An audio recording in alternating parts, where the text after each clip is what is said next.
നമസ്കാരം. അമേരിക്കയിൽ president Donald ട്രംപിൻ്റെ കുടിയേറ്റ നിയമങ്ങളൊക്കെ തന്നെ കർശനമായി നടപ്പിലാക്കാൻ തുടങ്ങിയതോടുകൂടി നിരവധി വിദ്യാർത്ഥികളെയാണ് അവിടെ നിന്ന് നാട് കടത്തിയത്. ഏതാണ്ട് 3000-ഓളം വിദ്യാർത്ഥികളെ ഇതിനോടകം തന്നെ അമേരിക്കയിൽ നിന്ന് നാട് കടത്തിയതായിട്ടാണ് റിപ്പോർട്ടുകൾ സൂചിപ്പിക്കുന്നത്.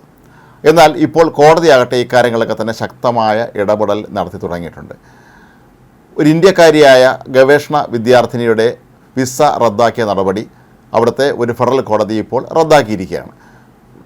ഈ നടപടി തീർത്തും നിയമവിരുദ്ധമാണ് എന്ന് തന്നെയാണ് കോടതി ചൂണ്ടിക്കാട്ടിയിട്ടുള്ളത്. പ്രിയ സാക്സേന എന്ന സൗത്ത് ഡക്കോട്ടയിലെ സർവകലാശാലയിലെ ഗവേഷണ വിദ്യാർത്ഥിനിയുടെ വിസയാണ് അമേരിക്കൻ സർക്കാർ റദ്ദാക്കിയിരുന്നത്. ഇവർക്ക് ക്രിമിനൽ പശ്ചാത്തലമുണ്ടെന്ന് ചൂണ്ടിക്കാട്ടിയാണ് വിസ റദ്ദാക്കിയത്. എന്നാൽ പ്രിയ സാക്സേന ആകട്ടെ അവരുടെ അഭിഭാഷകൻ മുഖേന കോടതിയെ സമീപിക്കുകയും എന്താണ് പ്രിയയുടെ പേരുള്ള കുറ്റം എന്നുള്ള കാര്യം അവിടെ വ്യക്തമാക്കുകയും ചെയ്തു. 2021 ഒരു ചെറിയ ട്രാഫിക് നിയമലംഘന കുറ്റമാണ് അവരുടെ പേരിൽ ഉണ്ടായിരുന്നത്.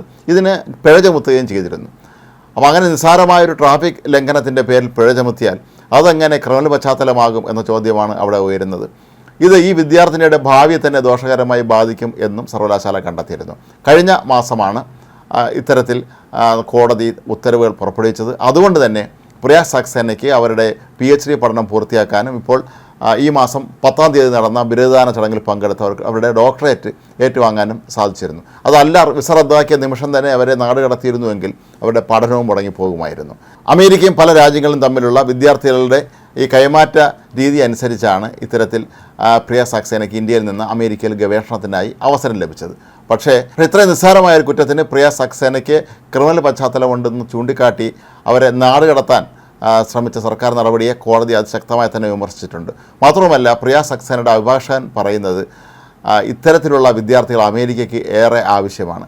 അങ്ങനെ എല്ലാവരെയും കൂടെ ഈ നിസ്സാര ട്രാഫിക് ലംഘനത്തിൻ്റെ പേരിൽ പോലും നാട് കടത്താനാണ് അമേരിക്കൻ സർക്കാർ പരിപാടി ഇടുന്നത് എങ്കിൽ പിന്നെ ഈ രാജ്യത്ത് പ്രഗത്ഭരായ ആളുകളും തന്നെ അവശേഷിക്കുകയില്ല എന്നാണ് പ്രിയ സാക്സേനയുടെ അഭിഭാഷകനും ചൂണ്ടിക്കാട്ടുന്നത്.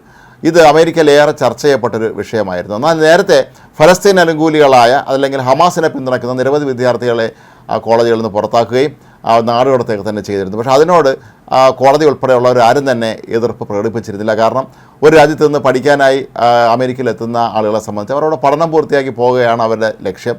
അതല്ലാതെ ഇത്തരത്തിലുള്ള തീവ്രവാദ സംഘടനകളെ പരസ്യമായി അനുകൂലിക്കാനും അവർക്ക് വേണ്ടി മുദ്രാവാക്യം വിളിക്കാനും ക്യാമ്പസുകളിൽ നശീകരണ പ്രവർത്തനങ്ങൾ നടത്താനും തന്നെ ഒരു കാരണവശാലും അനുവദിക്കുകയില്ല എന്നുള്ള ഒരു അമേരിക്കൻ സർക്കാരിൻ്റെ നിലപാടിനെ പല കോടതികളും ശരിവച്ചിട്ടുണ്ട്. പക്ഷേ ഇവിടെ സംഭവിച്ചത് വെറുതെ ഒരു വിദ്യാർത്ഥിനിയുടെ വിസ റദ്ദാക്കുന്നതിന് വേണ്ടി മാത്രം ലക്ഷ്യമിട്ട് ഇത്തരത്തിലുള്ള ഒരു കേസ് കെട്ടിച്ചമച്ചതാണ് പ്രശ്നമായത്.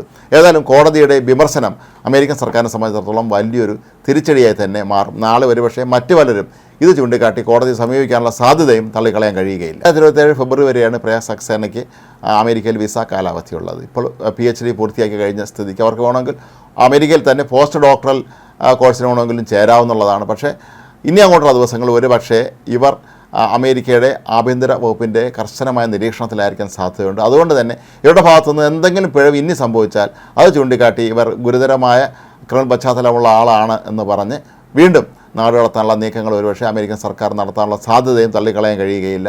ഏതായാലും ഇത് അമേരിക്കൻ സർക്കാരിനെ സംബന്ധിച്ച് വലിയൊരു തിരിച്ചടി തന്നെയാണ്.